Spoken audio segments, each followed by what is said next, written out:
안녕하십니까. 터놓고 말합시다의 아나운서 함윤호입니다. 내년 6월에 치러지는 제8회 전국 동시지방선거가 이제 1년 앞으로 다가왔습니다. 3개월 차이로 치러지는 대통령 선거와 지방선거의 함수관계를 진단하는 정치권의 계산이 분주하죠. 자, 이런 가운데 최근에 진보 성향 교육단체들이 전국 교육감 선거에 단일 후보를 내기 위한 논의에 착수하는 등 지방선거전이 본격화되고 있습니다. 출범 4년을 넘긴 현 정부에 대한 전국적인 공약 이행과 평가도 진행되면서 남은 기간 동안 전국 발전을 이끌 방안과 또 공약 발굴에도 이목이 집중되고 있습니다. 오늘 터놓고 말합시다에서는 월간 정치 토크, 지방선거를 1년을 앞둔 현재 입지자들의 움직임과 정부의 공약 점검 등 내년 대선과 지방선거를 겨냥해 전국의 목소리를 낼 수 있는 방안들은 무엇인지 함께 토론해 보겠습니다. 오늘 방송은 사전 녹음 방송으로 진행하고 있습니다. 방송 당일의 정치적 상황과 달라질 수 있다는 점 양해해서 들어주시길 바라겠습니다. 유튜브에서 터놓고 말합시다를 검색하시면 보이는 라디오를 통해서 실시간 보기와 다시 보기도 가능합니다. 많은 의견과 제보도 해주시길 바라겠습니다. 자, 그럼 토론에 들어가기 앞서 도민들은 지방선거를 1년 앞둔 지역 정치권과 현 정부에 바라는 점은 무엇인지 김세별 리포터의 도민 인서트로 함께 들어보시죠. 이제 1년 남짓 앞으로 다가왔는데 벌써 지역마다 후보군들이 나오기 시작했고 교육감 후보 등은 여론조사도 시작했더라고요. 선거가 과열되는 것 같아서 우려가 되는데요. 여론몰이에 더 치중한 모습이나 지나친 당원 모집에만 힘쓰지 않았으면 합니다. 대선 결과에 따라서 지방선거 공천도 달라질 수 있는 분위기잖아요. 그래서 눈치 보기가 치열할 것 같은데요. 특히나 전북이 민주당 텃밭이다 보니까 민주당 공천을 받거나 복당을 하는 것에만 치중하는 후보들도 있더라고요. 다른 선거 때와는 다르게 이번에는 코로나19 때문에 정말 힘든 시기고 이번 선거만큼은 지역을 살릴 수 있는 공약을 제시하는 후보들이 더 많아져야 된다고 생각합니다. 문재인 정부가 전라북도에 추진하고 있는 사업들이 진행되고 있는 것도 있지만 군산 노선소 재가동 문제라든지 국립공공의대 설립은 여전히 안 되고 있는 상황이잖아요. 기존에 하던 사업을 빨리 매듭을 짓고 신성장의 동력을 확보하는 일에 신경을 많이 써주셨으면. 전북을 위해서 시행하겠다고 한 국직하게 내세웠던 공약들은 임기 말에 해결은 못하더라도 인수인계가 될지 심히 걱정스러운 부분이 많습니다. 투표 전에는 금방 해줄 것처럼 공약들을 해놓고 일단 당선만 되고 나면 언제 그랬냐 하고는 그런 아니라는 생각들을 갖고 계신 것 같은데, 당선되고 나서도 국민들에게 자기 지역구 다니면서 그 사람들의 애로사항, 불편한 사항 같은 거 그런 거를 체크하고 정치를 했으면 좋겠습니다. 네, 지방선거를 앞둔 지역 정치권과 정부에 바라는 점, 도민들의 목소리를 들으셨습니다. 오늘 두 분과 함께하도록 하겠습니다. 먼저 전북일보 이경재 개곤연설위원 어서 오십시오. 네, 안녕하십니까. 참여자치 전북 시민연대 부패방지 시민센터 김영규 대표님 어서 오십시오. 네, 안녕하십니까. 예. 자, 조기 대선으로 인해서 이제 내년 3월이면 대선이 치러지고 3개월도 채 되지 않아서 이제 바로 지방선거가 있습니다. 이경규 의원님, 그래서일까요? 다른 때보다 일찌감치 이미 현수막을 통해서 후보라고 하는 사람들의 얼굴을 좀 저희가 접하게 되는데 너무 빠른 게 아닐까 싶기도 하고요. 네, 지금 뭐 1년, 대선은 1년이 채 남지 않았고요. 예. 그 지방선거는 딱 1년 정도 남아있는 시점인데, 사실 과거 선거도 1년 전부터 시동을 걸었고, 특히 당원도 가동을 했던 그런 상황이고, 예. 올해는 특히 재보선 선거가 서울, 부산에 있어가지고 그 여파로 아마 예. 더 빨라진 것 같고, 또 이제 대선이 껴 있어가지고, 정치권이 지금 후끈 달아오르는 지금 상황인데, 예. 거의 뭐 선거 모드로 전환이 되지 않느냐 싶을 정도로 지금 눈에 띄게 지금 환경이 달라져 그렇죠. 있거든요. 예컨대 시내에 지금 곳곳에 플래카드들이 지금 다 걸려 있고, 또 예. 특히 교육감 선거가 아마 그 핫한 지금 선거로 올라서 있는데, 교육감 관련 후보들이 예비 후보들의 플래카드가 많이 걸려 있단 말이죠. 예. 또 하나 현상은 또 권리당원 모집이 지금 다른 때와 다르게 엄청나게 과열돼 있고요. 또 특히 이제 민주당이 서울, 부산 재보선에서 실패를 하다 보니까 그 여파로 지금 뭔가 좀 분위기 어떤 다잡기, 예. 그 편승하는 어떤 흐름 이런 것도 같이 맞물려 있는 것 같고요.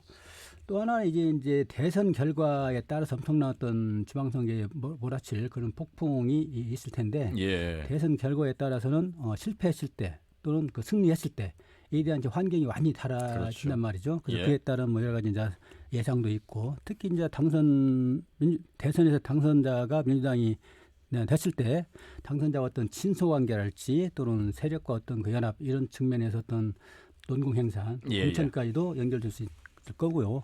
만약에 패배했을 때는 뭐 엄청난 인적 쇄신 작업이 몰아칠 것이고, 그래서 대선과 관련된 지방선거가 어떻게 보면 지금 예단하고 하는 것이 상당히 그 원리 원칙적인 측면만 가능할 뿐이지, 대선 결과랑 큰 함수관계가 있기 그렇습니다. 때문에 예. 어떤 폭풍을 몰고 올지 모르는 그런 상황에서 선거 모드로 지금 전환되어 있는 상황이라고 전망을 할 수가 있겠습니다. 예.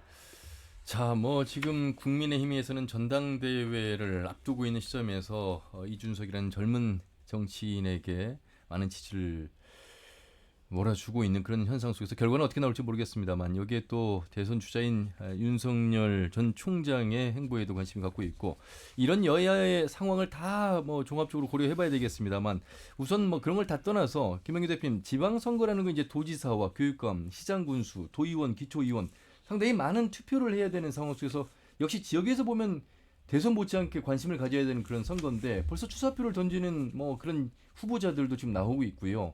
관심 있게 지금 지켜봐야 될 상황이 현수막뿐만 아니라 여론조사를 한 언론기관도 있고 벌써 좀 많이 뜨거워졌습니다. 네, 그렇습니다. 지금 안타까운 측면이 있는데요.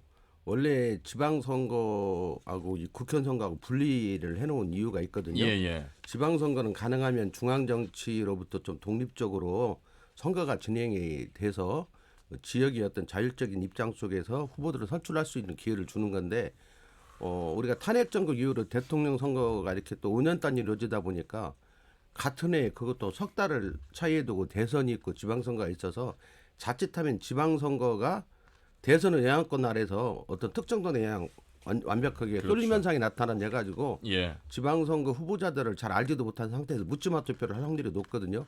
근데 그런 우려가 있고 좀 첨언하면 우리가 지금 사전 선거운동 기간도 아닙니다. 예. 그래서 실제 지금 막 프랑카드 저렇게 걷고 그런 거 선관위가 저는 이렇게 일단 기초 조사를 해야 한다고 보거든요. 예. 대체 자금으로는 뭔지 우리가 보통 제대로 프랑카드를 전라북도 전역에 걸으면 한 2천만 원 정도가 소요되고 예. 최소 한 번에 1,000만 원 이상의 소요되는 비용인데요. 아. 그걸 지금 제가 보기에 벌써 교육감 출마자도 한 10번 이상 걸은 것 같아요. 명절 때 걸을지 뭐 5월 때 뭐 계속 거의 한 달에 한 번씩 걸고 있는 것 같은데. 근데 본인들이 교육감 후보라는 그 내용은 없지 않습니까? 네. 예. 그러니까 그렇지만 그럼에도 불구하고 그러니까 내가 선거법 위반이라고는 안 했죠. 예. 소지가 있다 이거죠. 그래서 네. 그런 것들에 대한 걸 좀 사전 인지 조사들이 선관위에서는 필요하지 않나. 자금원이 어떻게 되는 것인지 예. 이런 것들을 해봐야 할 것 같고 두 번째는 이 지금 선거 정치권의 어떤 프랑카드들이 대부분 불법입니다. 예. 왜냐하면 지정된 벽돌판에 거는 게 아니라 그렇죠. 막 나무와 나무 사이 뭐 목 좋은 데 골라가지고 아무데나 막 걷고 있어가지고 예. 전 도로를 완전히 프랑카드 쓰레기화를 지금 시키고 있거든요. 예, 그러다 예. 보니까 이제 저렇게 걸어도 되는구나 해가지고 막 일반인들도 막 걷고 있어서 저는 지자체가 과감하게 싹 청소해야 한다고 생각합니다. 그 여당 야당을 할 것 없이 정치권 비정치권 할 것 없이 불법 프랜카드는 싹 청소를 하는 게 마땅하다. 그거 직무유기를 하고 있는 거거든요. 이제 그런 측면이 있고 최근에 들어와서 지금 지방선거가 1년 이제 채 안 남게 됐는데요. 예. 우리 전라북도는 항상 이렇게 과열되는 이유가 이 본선 때 당락이 결정되는 게 아닙니다. 왜냐하면 누가 당원을 많이 모집했나. 네, 경선이 뭐 예. 곧 당선이다 이런 얘기가 있습니다. 민주당 네. 어떤 경선 과정, 공천 과정이 당선과 거의 직결되는 확률이 높기 때문에 그런 과정에서 당원 모집을 하다 보니까 이미 지금이 아니고 벌써 작년 말부터 당원 모집을 시작한 사람들이 대부분이고 올해 시작한 사람은 늦었다고 볼 수 있고 실제 이 권리당원이 6개월 지속적인 당비를 낸다든지 기존 당원이 또 뭐 목돈으로 당비를 낸다는 이런 거기 때문에 그 대부분 지금 올해 8월 31일까지로 예, 한것 맞습니다. 같죠. 그러다 보니까 얼마 남지도 않았어요. 그러니까 지금 아주 과열돼서 그렇네요. 지금 뭐 커피숍, 식당 뭐 할 것 없이 막 거의 모든 그 좀 성인들이 대화하는 민주당 권리당원 모집해달라는 거하고 그것 때문에 만나는 모임이 대다수일 정도로 지금 우리 지역사회가 권리당원 모집으로 몸살을 앓고 있습니다. 이런 이제 측면이 있고 최근에 이제 뭐 인터넷 통신사죠. 통신사에서 여론조사를 했는데요.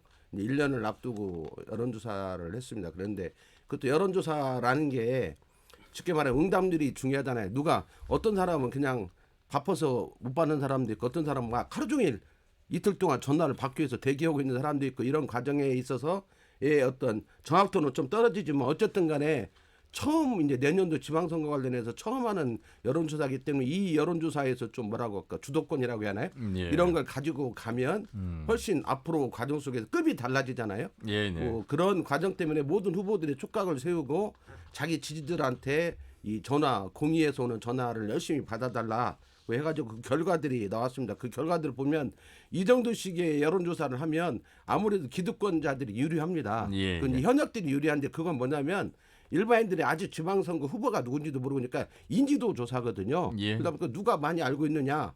그래서 현역들한테 압도적인 어떤 유리한 지금 시기의 여론조사는 유리하다. 그럼에도 불구하고 막상 여론조사 결과를 보니까 예, 예. 뭐 오차범위가 있겠지만 현역들이 평가들이 좋지가 않은 것 같아요. 예. 전략도 봐도 뭐 23% 정도 나온 것 같은데 현역이 이것밖에 안 나올 수 있나? 일단 뭐 여론조사 이런, 결과는 예, 정확한 그 데이터를 가지고 말씀을 여론조사 방법까지 말씀을 하셔야 되기 때문에 이따 좀 이따 빼요. 예. 그거는 근데 그런 어떤 자. 내용들이 있어서 실제 이 제대로 된 어떤 민심 반영 예, 예. 이런 문제는 이후에 이제 여론조사를 한 번 하는 게 여러 번 하면서 어떤 추이를 보는 것이지 예. 이게 정확하게 지금 현재 지지도를 반영하고 있다고 볼 수 있는 건 아닌 것 같습니다. 예.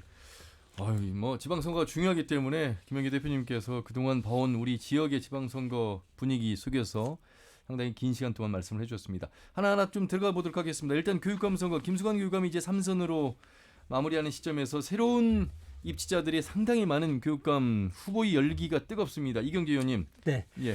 교육감 선거가 핫한 선거로 지금 떠오르게 된 이유는 김승환 현 교육감이 3선으로 출마하지 않게 된 거죠. 연임 제한으로. 그 현역 프리미엄이 이제 없어지기 때문에 말하자면 제로에서 좀 시작하는 그런 네, 정책 네. 환경이 돼서 아마 핫한 선거가 지금 돼 있고 또 하나의 교육감 선거의 그 관심은 진보 진영의 단일화가 과연 될 것이냐 안 될 것이냐. 예. 크게 보면 이제 그 두 가지 때문에 교육감 선거가 핫한 선거로 지금 올라서 있는데요.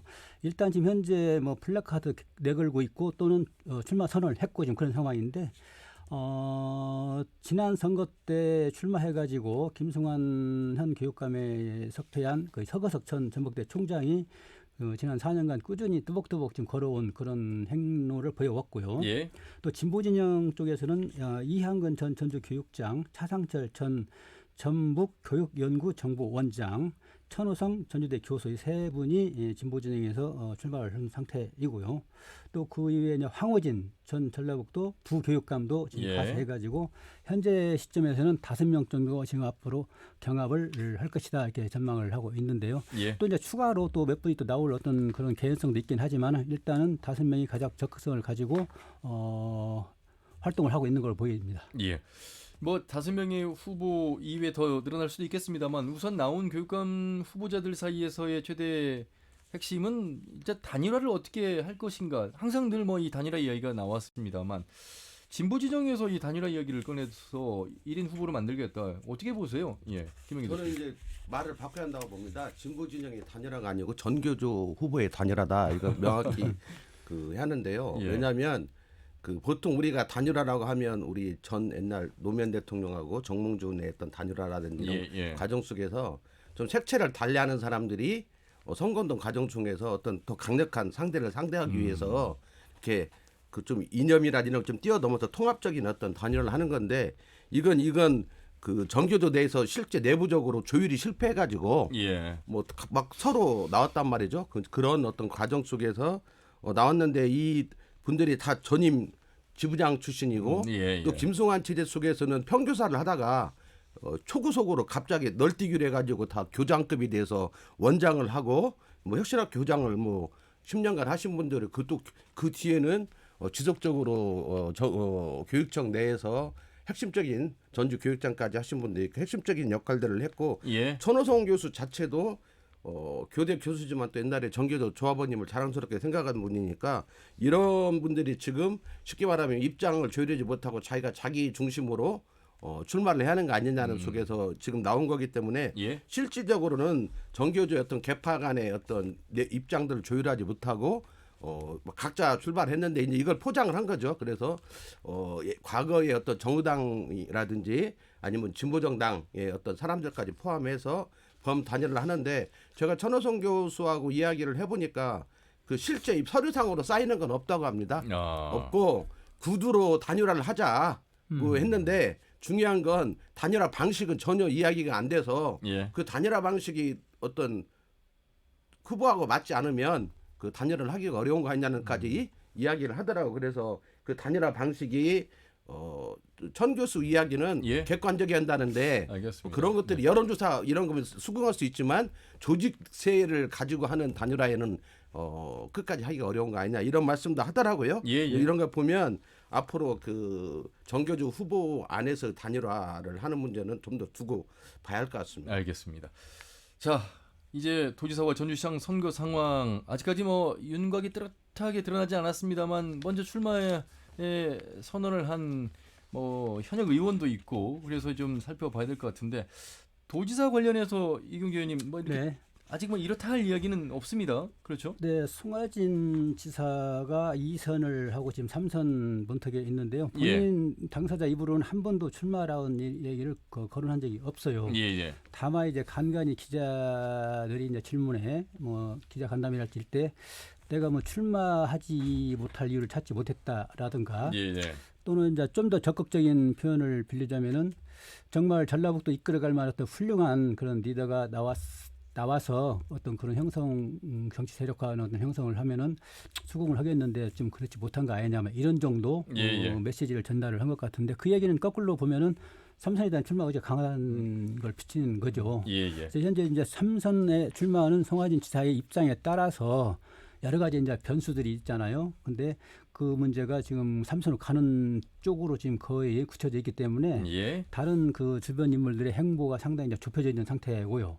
그 와중에서 이제 그 뭐 김현미 전 국토부 장관이랄지 신태인 출신의 지금 현재 전북대학교 산하협력단 교수로 와 있지 않습니까? 예. 그래서 또 도지사를 노리는 거 아니냐. 또 이제 이상직 무소속 의원이 지금 현재 재판 중인데 전직 을 지역이 지금 사고 지역으로 지금 민주당이 돼 있단 말이죠. 그렇습니다. 그래서 그 지역을 노리고 있는 거 아니냐. 두 가지 변수가 있고요. 또 하나 이제 김승수현 지지장이 2선을 한 상태인데 3선을 또 전주시장으로 나가야 되냐 이 문제 갖고 고민하고 있는 것 같고 그렇다면은 전라북도 지사 선거에 나가는 거 아니냐. 또 이번 뭐 좀 벽에 부딪힌다 하더라도 예. 다음을 위해서 뭔가 좀 한번 해봐야 되지 않느냐. 또 하나는 역시 아까 이야기 드린 대로 그 전직을 지역구를 놓고는 어떤 그런 기류를 놓고 고민 중이라고 지금 그럽니다. 그래서 전라북도 도지사 하는 거는 여러 가지 변수가 많이 있긴 한데 가장 큰 변수는 저는 아까 말씀드린 대로 대선 결과에 따라서 광역자치단체장이기 때문에 상당히 큰 영향을 받지 않을까. 그래서 광역자치단체장 같은 경우는 뭐 조직 갖고 지금 선거에 접근할 그런 그 계제는 아니거든요. 뭔가 좀 바람이랄지 어떤 흐름이랄지 이런 것이 상당히 그 조직을 뒤엎는 그런 결과가 될 수 있기 때문에 예컨대 이재명 지사가 가정입니다. 대선이 됐을 때 상황 또는 뭐 이낙연 지사가 대통령이 됐을 때 상황 또는 뭐 정세균 또 후보가 대통령이 됐을 때 상황 여러 상황에 따라서 변수가 좀 달라지는 그런 개연성이 있고 후보도 그런 인간적인 어떤 네트워킹에 따라서 후보도 출마할지 또는 뭐 합동 연임이랄지 이것도 지금 나올 수 있는 개연성이 있는 부분이고요. 대선과 연관해서 말씀하셔서 사실 김윤덕 의원이 이재명 지사를 지지하면서 일찌감치 도지사 선언을 했고요. 가장 먼저 선언한 게 이제 김윤덕 의원이 이재명계로 분류가 되는데 작년 말에 기자실에 와가지고 도지사 뜻이 있다는 얘기를 했기 때문에 가장 먼저 선언한 케이스가 되겠고요. 최근에도 이제 또 뭐 인터뷰에서 이재명 지사 지지를 하면 유리하지 않겠느냐 이런 입장을 또 밝힌 바도 있고 아울러서 뭐 정세균 전 총리를 지지하는 또 안호영 의원에 대한 이야기도 나오고 있어서 전반적으로 뭐 이야기는 있습니다만 아직 본인들이 공식 출마는 아직 하지 않은 상황에서 김영기 대표님 이번 뭐 그 도지사 출마와 관련해서는 이번 여론조사도 있었는데요. 특이사항이라 하면 지금까지는 출마를 안 할 것처럼 쭉 이야기해왔던 김성주 의원이 도지사 여론조사 통신사 도지사 여론조사 자기도 넣어달라고 해가지고 여론조사를 했다는 게 이제 한 특징이죠. 그 전까지는 뭐 자기는 그 도당위원장하고 적절한 역할이 또 중앙정부에 있으면 하겠다 이런 그 입장이었는데 통신사 여론조사를 밝힐 수 있습니까? 여론조사 방법과 같이 가지고 자료가 있으시면 말씀을 해주셔도 좋을 것 같고요. 출력을 해왔는데요. 이번 여론조사는 그 내년도 6월 1일에 실시된 6월달에 실시된 전국 도지사가 1년이 남은 걸 기점으로 해서 뉴스원에서 취재본부에서 1년을 남겨두고 전북의 민심을 알아보기 위해서 쉽게 말하면 교육감, 도지사, 예. 그다음에 대선 후보와 관련된 어떤 여론조사를 실시했어요. 도지사 관련해서 지금 나온 바가 있으시면 예, 좀 도지사와 말씀해 관련해서는 그 이제 실제로 보면 그 여론조사를 한 결과 현 송하진 지사가 23.1%가 나왔고요. 예. 김성주 의원이 10.9%, 예. 안혜영 의원이 9.1%, 김인덕 의원이 7.6%가 나왔습니다. 그리고 49.3%가 이제 부동층이에요. 예. 뭐 이런 어떤 이제 결과가 나왔는데요. 여론조사 방법도 좀 예, 소개를- 방법은 제가 안 적어왔는데 예, 예. 그 인터넷 들어가 보면 예. 그 내용들이 다 자세하게 나와 있습니다. 그래서 표변수가 이제 1,000명을 했어요. 예. 통화 시도를 18,000명 해가 응답률 5.4%고 표본 오차가 95% 신뢰 수준에 플러스 마이너스 3.1이라고 합니다. 예, 예. 그 밖의 사항은 중앙선거 여론조사 심의위원회 홈페이지에 게재되어 있다는 정확하게 거고요. 예, 말씀을 해 주셨습니다. 예, 또 한 가지가 오차 보정 방법론은 그 림간 성별, 연령별, 지역별 가중값을 부여했다는 겁니다. 예, 예. 그리고 인구는 사월 말 행안부 예. 통계 주민등록 인구를 기준으로 했다는 건데요. 여기에서 보면은 아직도 그 뭐 이건 뭐 한번 여론조사니까 뭐 그냥 흐름이나 경향성을 보는 것이지. 예, 예. 근데 어쨌든 간에 그 출마 의사는 표명하지 않았지만 내부적으로는 뭐 권리당원 같은 걸 모집하고 있는 걸로 보이는 현 지사가 뭐 예상했던 대로 23.1%로 이렇게 나왔고 그 세 명의 재선 후보도 재선 국회의원들이 이제 출마 준비를 하고 있는데 그분들이 이제 10.9, 9.7인가요? 9.1, 예, 9.1, 10.6 이렇게 나왔는데 현실적으로 보면 제가 그 과거 이 시기에 항상 여론조사들은 있어 왔는데 실제적으로 보면 현역이 이렇게 높은 어떤 득표율을 하면 왜냐하면 대부분 첫 번째 여론조사를 과거에도 보면 30%는 보통 넘거든요. 근데 그렇지 않게 나왔다는 제가 그런 걸 보고 예. 한 가지 특징이 있는 것 같고 아까도 말씀드렸듯이 뜻이 없다고 쭉 이야기했던 김성주 의원이 슬그머니 도지사 여론조사에 참여했다는 거고요. 그래서 예, 그런 예. 어떤 이제 과정들이 있고 아까 이경재 의원도 말씀드렸지만 이 도지사와 관련해서는 쉽게 말하면 그 전에 대선이 있기 때문에 대선은 승과 패에 따라서 또는 대선 후보가 누가 결정이 되고 그 사람 진영에 섰느냐 안 섰느냐 문제가 또 중요하잖아요. 예. 그리고 그 뒤에 당이 뭐 승리하면은 뭐 그 일사천리로 막 진행될 거고 패배하면 또 비대위가 만들어지고 뭐 이런 과정이 또 변수가 될 수 있고 어떤 그런 과정이 있는 것 같습니다. 그리고 또 대선과 관련해서는 과거 예를 보면 전략 지역은 전략 공천을 해버린 예가 많이 있거든요. 예, 그래서 예. 또 그런 그 이후의 어떤 역할들에 따라서 많은 변수가 있을 것 같은데 어쨌든 이제 남은 기간이 한 2달 이렇게 선거인단 모집 기간이 아직도 남아 있어요. 예. 그래서 권리당원 그 권리당원들을 이렇게 모집해 갈 건데 실제적으로 보면 이번 이제 여론조사는 인지도 조사이기 때문에 이제 그 정도 의미만 갖는 거고 이후에 활동 과정 속에서 쭉 축적이 돼서 올 연말이라든지 내년 설을 앞두고 하는 여론조사 이런 것들 보면 예. 이번 여론조사 상호 비교하면서 어떤 흐름들을 파악할 수 있는 단초를 줄 정도 여론조사인 것 같습니다. 예. 자, 뭐 나머지 시장 군수까지 다 살펴보기는 시간이 좀 많지 않을 것 같고 하지만 다음 시간에는 좀 더 깊이 있게 좀 다뤄보겠고요. 일단 뭐 지방선거를 앞두고 여러 변수들이 있습니다. 말씀하신 대로 이제 권리당원 모집의 시간이 좀 남아 있어서 얼마나 많은 당원을 모집할 것인가. 그래서 경선을 어떻게 치를 것인가. 그리고 현재 지금 뭐 무소속이나 야당 소속 현직 단체장들이 민주당에 복당을 하기 위해서 계속해서 노크를 하고 있는 상황 속에서 대선 전국 속에서 그 틈을 타서 이제 뭐 복당하는 그런 아마 전략들을 세우고 있는 모습인데 이런 부분들도 하나 이제 변수가 될 것 같고요. 그렇죠. 예, 예. 또 지금 현재 민주당 당원에 의하면은요 이해찬 당대표 마지막 시절에 당원들을 이렇게 개정을 했거든요. 예. 거기에 보면 탈당 경력이 있는 사람들은 확실하게 그 감점을 주겠다. 예, 최대 25%까지 감점을 주겠다는 거고요. 그렇죠. 그리고 특히 당대당 통합을 했지만 탈당했다가 들어온 사람들도 예외 없이 감점을 주겠다고 하는 내용이 있습니다. 예. 그래서 이게 그대로 적용되는데 거기에다 단서는 있어요. 뭐냐면 실제 민주당이 필요에 의해서 영입한 사람들 탈당을 했지만 영입한 사람들한테는 감점을 주지 않는다고 하는 단서는 있지만 그 영입한 경우가 많지 않거든요. 예, 실제 그래서 현재 당원 당규대로 하면 그 우리 전라북도 옛날 국민의당이라고 해야 하나 안철수 바람대 국민의당, 국민의당 예. 이런 분들은 다 감점을 받게 돼 있습니다. 그래서 그런 내용들이 있기 때문에 또 이 당헌 개정과 관련해서 또 많은 논란들이 있을 것 같고 그리고 또 그런 당헌을 피하기 위해서 민주당에 올 연말이라든지 내년 초에 막 외부 인사 영입할 때 그 영입 인사가 되기 위해서 또 상당히 많은 어떤 노비라든지 노력이 있을 예. 것 같습니다. 예. 자, 이 뭐 정책과 공약을 살펴야 되는 선거임에도 불구하고 어떤 바람이라든지 내지는 민주당의 쏠림 현상 속에서 그 인물들의 면면을 살펴보지 못하는 그런 한계점을 저희 언론에서 특히나 저희 터놓고 말합시다에서 이 정치 토크를 통해서 좀 더 자세하게 좀 전해 드릴 텐데요. 현 정부에 대한 지지율 내지는 또 현 정부에 대해서 얼마 전에 송영길 대표가 당의 어떤 그 입장을 좀 표명하면서 사과의 목소리를 좀 많이 냈습니다. 어떤 국민의힘의 지금 전당대회를 앞두고 있는 상황 속에서 의식한 그런 모습이 아닐까 싶어서 우리 도민들은 이런 부분들이 어떻게 좀 다가오고 있고 어떤 영향을 미칠 것인가 좀 한번 포괄적으로 그래도 한번 이경재 의원님 말씀을 좀 듣고 싶습니다. 네, 뭐 송영길 대표가 뭐 민심 기행 보고서라고 해갖고 이제 그런 형식의 이제 발표를 했는데요. 예. 일단은 그 신임 대표고 지위가 이제 구성이 됐는데 뭔가 좀 기대치에 못 미치는 일단 기대 이하의 어떤 그런 수위가 나온 것 같고요.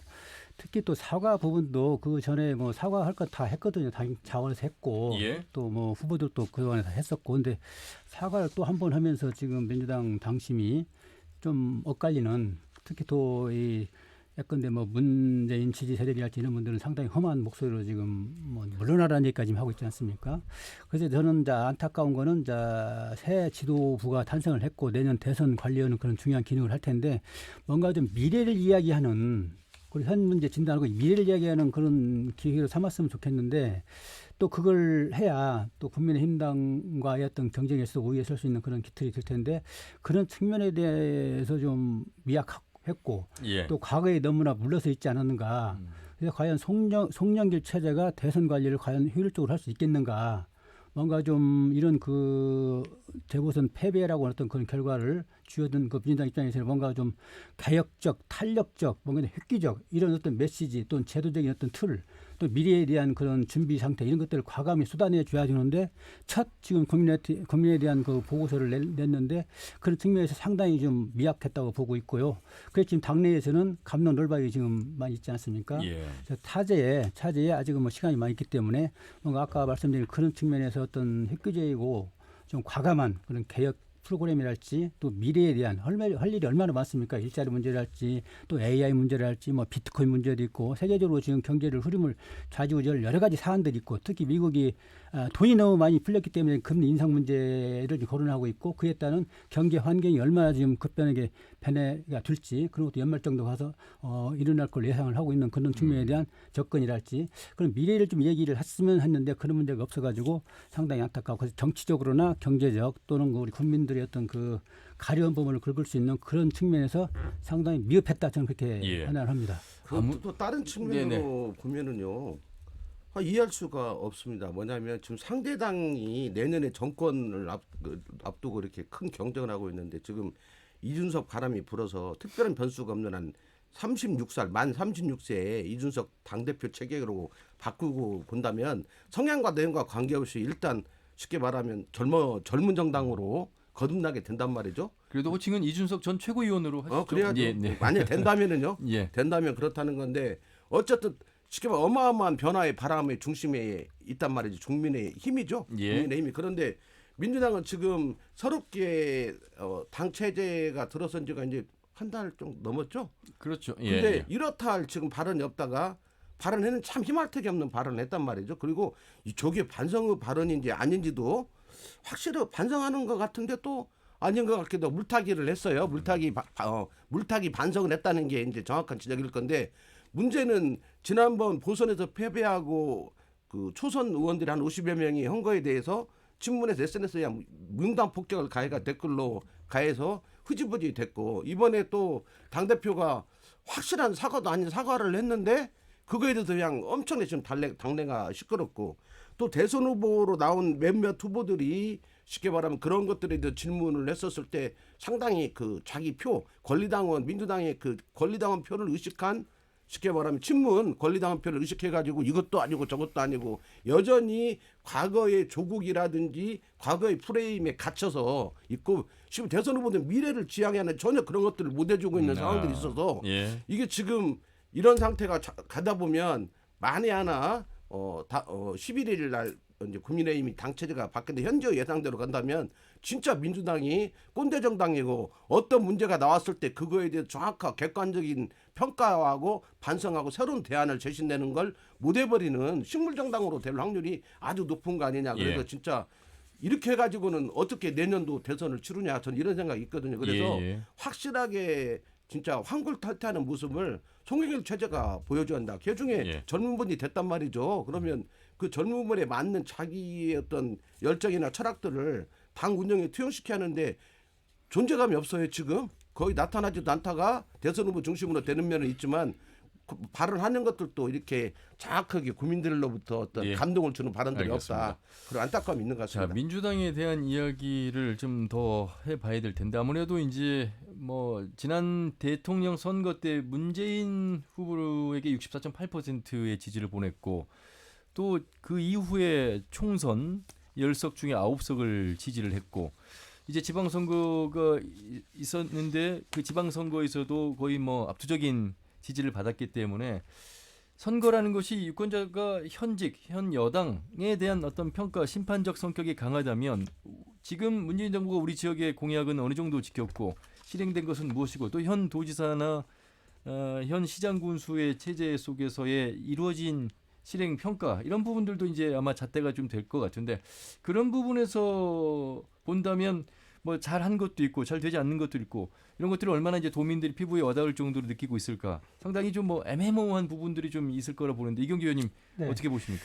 그 문재인 정부가 출범했을 때 상당히 기대가 컸죠. 첫 흐름이 청와대와 내각의 인사부터 상당히 큰 호응을 불러왔고 실제로 물 들어올 때 배 띄워야 된다 뭐 이런 얘기가 나올 정도로 뭔가 좀 기대가 부풀어 있었는데 지금 벌써 4년이 지났지 않습니까? 예. 그걸 결산해 보면은 물론 새만금이랄지 속도를 내기 위해서 뭐 공공개발 주도 이런 거 참 잘한 거고 또 예타 면제도 뭐 추진해가지고 균형개발 차원에서 접근을 한 것도 좋은 측면인데 이제 전라북도 입장에서 보면은 문재인 대통령이 대선 때 또 대통령이 된 이후에도 다 공약을 내걸고 이행을 하겠다고 약속한 그런 사안들이 이행이 안 된 그런 측면을 지적하지 않을 수가 없는데요. 예컨대 뭐 제3금융 중심지 문제랄지 예. 또 그 군산 조선소 재가동 문제랄지 남한의 공공의대 설립 문제랄지 이 3대 현안이 한 발짝도 지금 못 나가고 있단 말이죠. 예. 더구나 그 180석 야당, 민주당이 114석 이런 거대한 그런 정당을 집권 여당이면서도 이 문제를 한 발짝도 지금 옮기지 못하고 있단 말이죠. 그런 측면에서는 상당히 실망할 수밖에 없고요. 일단 예타 면제 사업과 관련해서 균형 발전 차원 접근을 했는데 예를 들어서 지금 전라북도 같은 경우는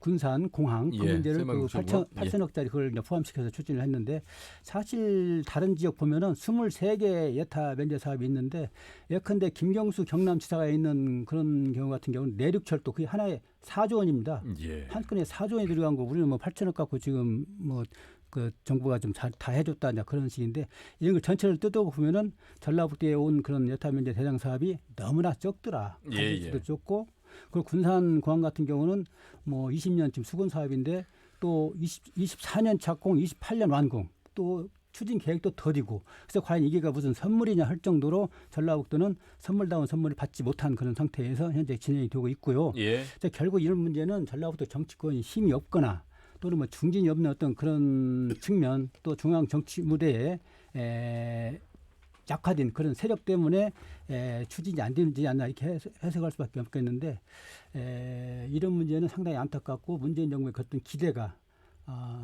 훼손되는 적어도 그 물 들어올 때 배 띄워야 된다는 그런 소리만 무성했지 예. 결국은 배를 띄우지 못하고 다음 정권에 넘기게 되는데 다음 정권에서도 과연 이런 문제가 해결될 수 있을까? 문재인 정부 같은 그런 전라북도를 많이 챙기고 호남을 챙긴 정권에서 이런 상태인데 예. 다른 정권이 들어왔을 때는 과연 어떤 상황이 벌어질 것인지 상당히 저는 암울하다고 생각을 합니다. 예. 전라북도 정치권이 뭔가 좀 반성을 해야 되고 현재와 같은 그런 무기력한 측면에서 접근한다고 한다면 또다시 찬밥 좀 제가 되지 않을까 그렇게 보입니다. 많은 지지를 보내준 현 여당, 현 집권 정부 그리고 현 단체장에 대한 어떤 평가들을 이제 좀 해봐야 될 시기가 지방선거인데 김영기 대표님, 예.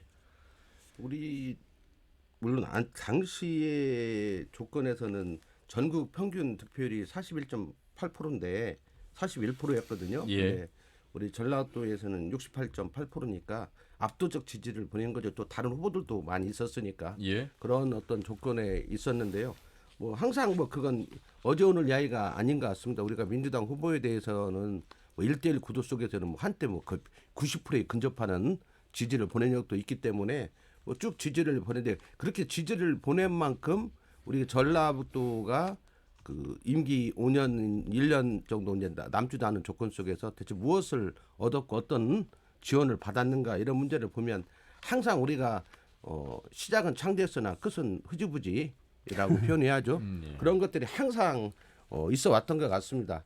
그리고 맨날 항상 시끄러웠던 새만금에는 좀 속도가 빨라졌다는 것 그리고 이렇게 기구들이 좀 정비가 됐다는 게 이제 과거 정부하고 차이점이라고 볼 수 있는데 새만금 여사는 벌써 지금도 한 30여 년 지났지만 앞으로도 30여 년 가도 대체 어떤 것이 이루어질지 알 수 없는 거거든요. 일부는 벌써 태양열 상태현광 20년 동안 이미 그걸 하겠다고 이미 한 조건에 있기 때문에 실제적으로 그건 이제 찔끔찔끔의 역사다 이렇게 본다고 보면 아까 예타면제나 이런 것도 그건 저는 정부 책임도 있지만 전라북도 책임도 있는 것 같습니다. 왜냐하면 전라북도 같은 경우도 예를 들면 전주 익산 군수한 도시 철도 막 이런 거 해가지고 단기간에 대규모로 할 수 있는 것들을 후닥닥 계획해가지고 예타면제에 넣었었는데 그런 걸 안 한 또 지점도 있거든요.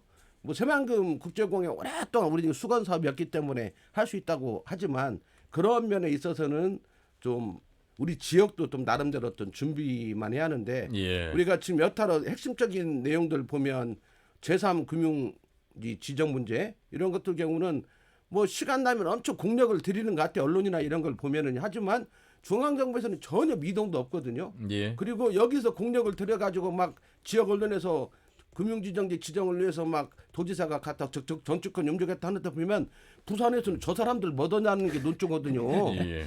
아니 우리 이 지정 금융지지 된 10년이 넘어도 아무것도 안 했는데 뭔 제3이냐 거기가 뭔 인프라가 있다고 지금 그 훨씬 큰 부산도 이 금융지 지정해놓고 아무것도 않고 있는데 지금 저 사람들 뭔다냐. 그리고 이미 지난번에 예타에서도 어렵다고 했는데 뭘 또 정치적으로 자꾸 드러내냐고 하는 것들이 국제신문에 비롯해 완전 도배가 돼버려요. 그래서 예. 그러면 우리는 우물한 개구리로 해가지고 계속 그리고 알겠습니다. 현대중공업 조선소 문제 같은 경우도 많이 이야기했지만 민간기업이거든요. 물론 뭐 지금 신영대원이 대안을 찾는 뭔가 이런 걸 한다고 그래요. 예. 근데 이제 그런 건 실제 배단한 다음에 손 흔드는 거라고 보거든요. 그러니까 실제적으로 가능성이 있는 내용들을 가지고 역량을 총 결집해 가지고 무엇인가를 해낼 때 우리가 뭘 얻을 수 있는 거 아닌가. 예. 그래서 그런 쪽으로 우리 자체의 동력을 일단 형성해내고 그런 것들에 대해서 중앙정부 요청해서 강력한 속도전을 전개하는 이런 형태로 좀 우리 내부의 어떤 개발 문제라든지 성장 문제도 좀 바꿔야 한다. 패러다임을 알겠습니다. 이런 생각을 하는 거라고 봅니다. 자, 그래서 이번에는 더불어민주당 도당위원장이죠. 김성주 위원장을 연결해서 말씀 듣겠습니다. 위원장님 안녕하세요. 예, 안녕하세요. 예, 우선 말씀을 듣기 전에 민주당 송영길 대표가 민심경청 결과 보고에서 조국 전 장관 사태 더불어서 여러 가지에 대해서 국민들께 사과의 목소리를 내셨습니다. 예. 여기에 대해서 어떤 생각이신지 좀 도민들께도 설명을 해주시죠. 예, 뭐 오랫동안 찬반 논란이 있었던 뭐 현안들에 대해서 당 대표로서 적절한 발언을 했다라고 하는 의견과 검찰 개혁이라고 하는 시대적 과제에 비춰서 과연 조국이 그렇게 모든 가족들이 그렇게 공격당할 만큼 그런 중대한 죄를 졌느냐, 본질은 검찰 개혁이라고 이런 뭐 두 가지 의견들이 있었습니다. 그러나 어쨌든 간에 뭐 새로운 송영길 지도부나 다수 의원들의 생각은 검찰 개혁이라고 하는 역사적 과제와 조국 개인에 대한 평가는 구별해서 볼 필요가 있다라고 하는 판단에 따라서 이렇게 발언을 한 걸로 저희들은 이해하고 있습니다. 예.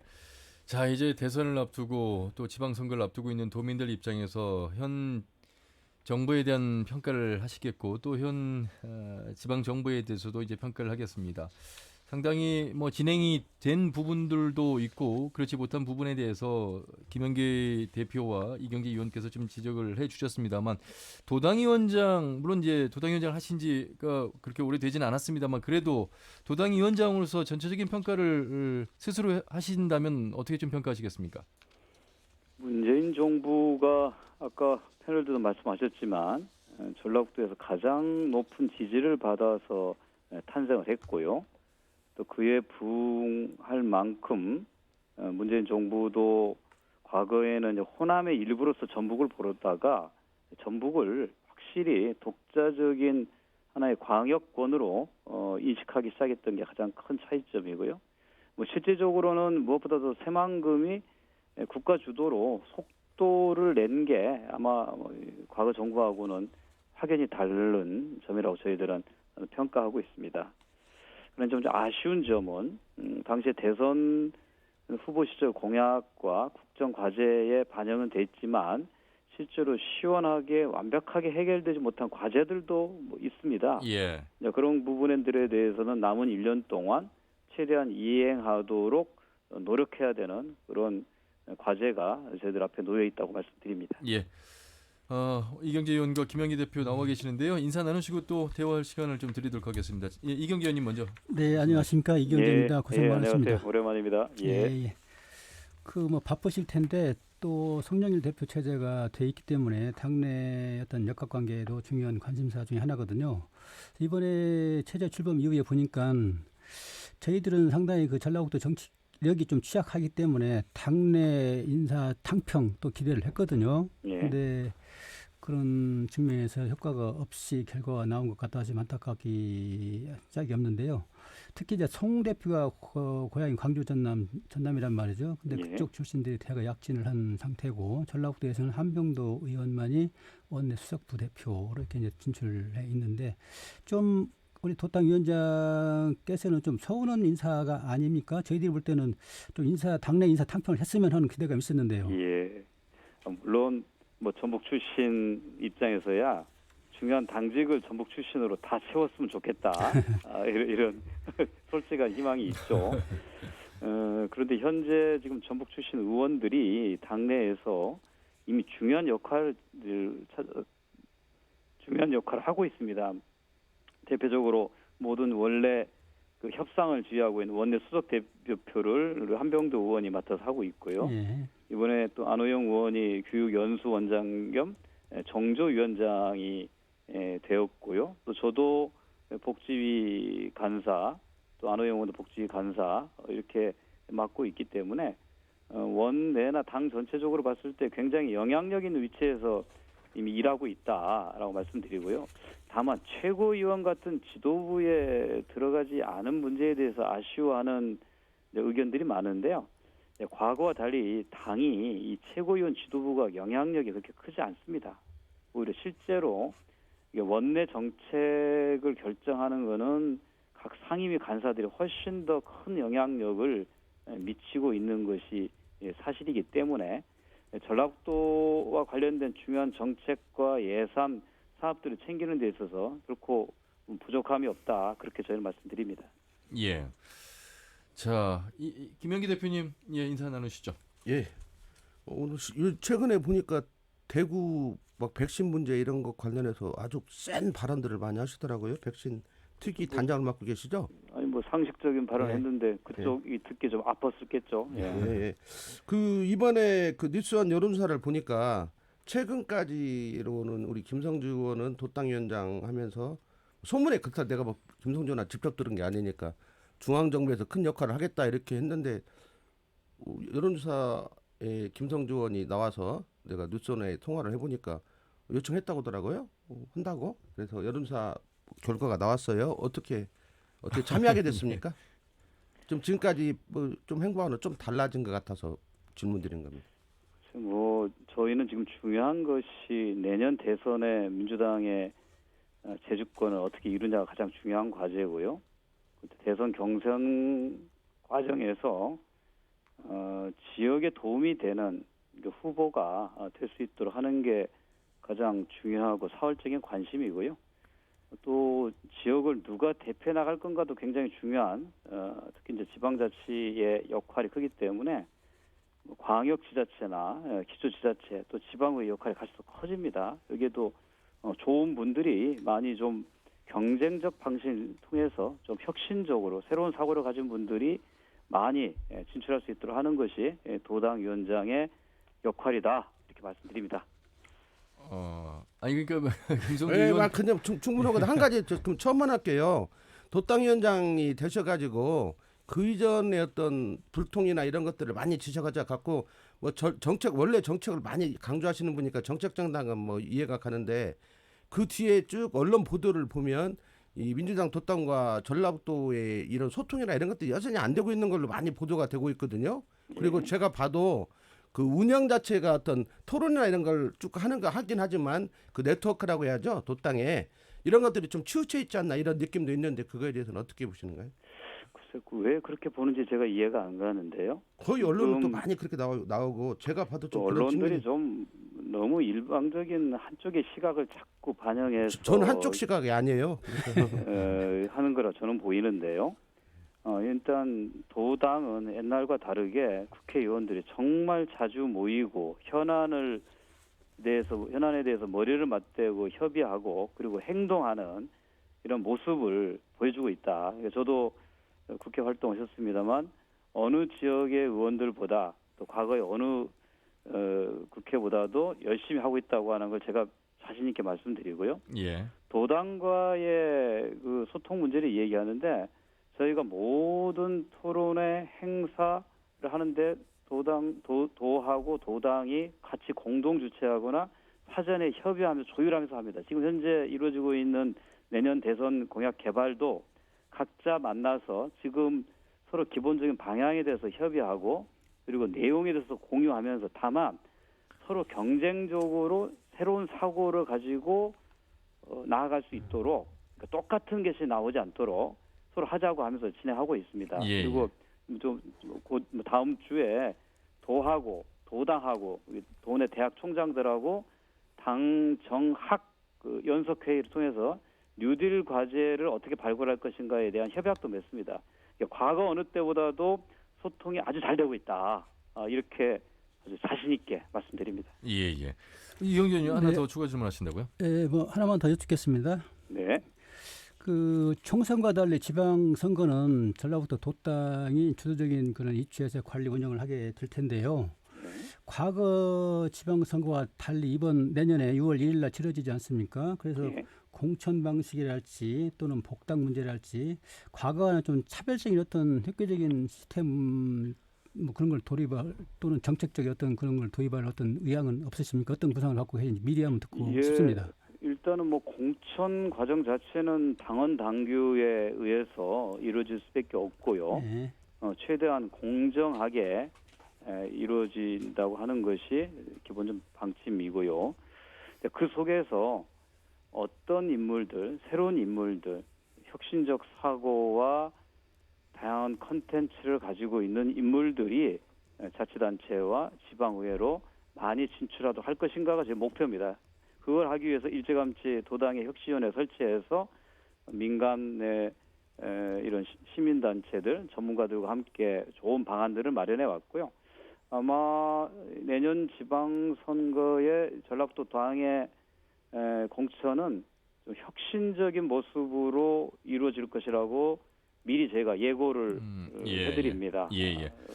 또 오히려 그러니까 지방의회나 이런 것을 하는 것이 그다지 별 의미가 없다고 하는 생각할 수 있는 좋은 전문가나 참신한 인물들, 젊은 청년들, 또 이런 사회적 약자층들이 많이 좀 올 수 있도록 알겠습니다. 그렇게 좀 우리 말씀을 좀 드려주시길 그 복당 관련해서 간단하게 좀 말씀해 주시죠. 예, 복당은 지금 굉장히 엄격한 심사를 거쳐서 이루어지고 있고요. 뭐 그냥 복당이 되는 경우는 거의 없습니다. 한두 차례 정도 논의를 통해서 복당이 승인되거나 아니면 부결되는 경우가 상당히 좀 많습니다. 근데 그거는 과거와 다르게 이제 민주당이 당원 시스템이 상당히 정착돼 있다고 보고요. 또 당원들이 반대하는 이리저리 왔다 갔다 하는 사람들을 또 받아들이냐 선거를 앞두고 이런 반론도 만만치 않습니다. 그래서 저는 그런 문제들은 뭐 당원들의 정서, 당규 그리고 심의위원회의 판단에 따라서 결정하고 있다 이렇게 말씀드립니다. 예. 오늘 말씀 잘 들었습니다. 고맙습니다. 네, 감사합니다. 네, 더불어민주당 김성주 전북도당 위원장과 말씀 나눠봤습니다. 그 도지사 선거 여론조사 관련해서 질문을 하셨는데 김성주 위원장께서 답변을 조금 더 우회적으로 해주셔서 조금 아쉬움이 좀 남습니다. 뭐 다음에 또 기회가 되면 질문을 직접적으로 또 한 번 더 해보도록 하죠. 자, 대선 관련해서 이제 막 각 정치적 현역 의원들의 이제 지지가 구분이 되고 있는 속에서 그 또 이하의 또 조직들도 함께 움직이고 또 그 관계가 또 지방선거까지 영향을 미치게 될 텐데 참 도민들은 또 유권자분들은 어떻게 또 지켜보고 계실지 저희 방송을 통해서 좀 많은 도움이 되시길 바라겠습니다. 마무리 발언 기회를 좀 드리도록 하겠습니다. 김영기 대표님. 어떤 문제로 주로 이야기할까요? 그 오늘 관련해서 뭐 전반적으로 정리를 해주셔도 좋고요. 지금 뭐 대선과 관련해서는 이번 뭐 뉴스원 여론조사에서도 나왔지만 우리 지역은 뭐 전국과 큰 차이는 없는 것 같습니다. 이재명 지사, 이낙연 전 총리, 그다음에 누구요? 정세균 전 총리, 그다음에 이제 윤석열 이런 식으로 주필들이 이제 나와가지고 운동을 하고 있는데 우리 지역 같은 경우는 결국 중요한 건 예선은 아닌 것 같습니다. 물론 우리 지역 출신도 뛰고 있기 때문에 또 전남 출신도 있고 그래서 그분들이 어느 정도 우리 지역사회 속에서 지지를 받을 것인가도 대단히 관심이죠. 쉽게 말하면 우리 전라도에서 정세균 의원이 대선 출마를 했는데 어느 정도 지지를 얻을 것인가 이런 것도 하나의 관심 사항이지만 결국 우리 전라도 사람들이 원하는 건 본선에서 어떤 후보가 정해지면 우리 전라도는 지금까지 뿌리상 상당히 특정 정당에 많은 쉽게 말하면 압도적 지지를 보내고 있는 추세가 과연 내년에도 유지될 것인가 뭐 이런 문제들이 있겠죠. 그게 더 관심 사항이고 또 그런 과정 속에서 어떤 분이 이제 대선 최종 승리를 하느냐 문제가 있는데 현재 국회의원들이 이쪽 저쪽에 좀 캠프에 결합을 하고 있지만 실제적으로 그 캠프대에서 역할 이런 것들 보면 높지가 않아요. 이게 지금 좀 근심거리라고 내부적으로 보면 대선 캠프에서 뭔 역할을 한다고 하지만 뭐 이렇게 나오죠. 대체 그 뭐냐? 그 안에서 어떤 역할을 하는가에 있어서 보면 쉽게 말하면 많은 국회의원 중에 n분의 1밖에 안 된다는 겁니다. 그래서 실제 국회의원들이 많은 의정활동을 하면서 시간을 내서 대선 캠프에 들어가서 무엇인가를 도모한다고 보면은 진짜 핵심적인 역할을 맡아야 하는데 캠프 역할에서부터 들러리 역할을 많이 맡고 있는 것들이 눈에 보이고 있거든요. 그런 것들을 좀 극복을 해내서 이왕 하려면 제대로 된 역할을 맡아서 제대로 해내고 그리고 나중에 또 후보들이 이제 또 갈라지면은 또 합정연행 하면 되는 거거든요. 떨어진 후보 운동했던 사람들은 또 합쳐지고 이런 과정들을 겪을 거니까 알겠습니다. 그런 어떤 내용들이 있어야 할 것 같고요. 그리고 저는 내년도 대선 결과를 보면 팽팽할 거라고 예상해. 국민의힘과 진짜 피를 말리는 전쟁을 치를 거라고 본다면 민주당이 저는 아까 도당위원장이 뭐 당헌 당규에서 입당 문제를 엄중하게 한다고 하는데 중앙당 대선 캠프에서 영입해버리면 되거든요. 그러니까 그런 것이 그 중앙당 중심으로 이루어지고 대선 후보 중심으로 이루어져 버리면 민주당 당헌 당규를 그리고 민주당은 지금 당헌 당규 강조하면 안 돼요. 서울시장, 부산시장 당헌 당규 여기고 낸 사람들이 뭐 자꾸 그런 이야기 합니까? 편하게 좀 전라북도 지역의 통합을 위해서 노력을 한 바람들을 하는 게 맞다고 봅니다. 자, 오늘 토론은 여기서 마무리하겠습니다. 두 분 말씀 잘 들었습니다. 고맙습니다.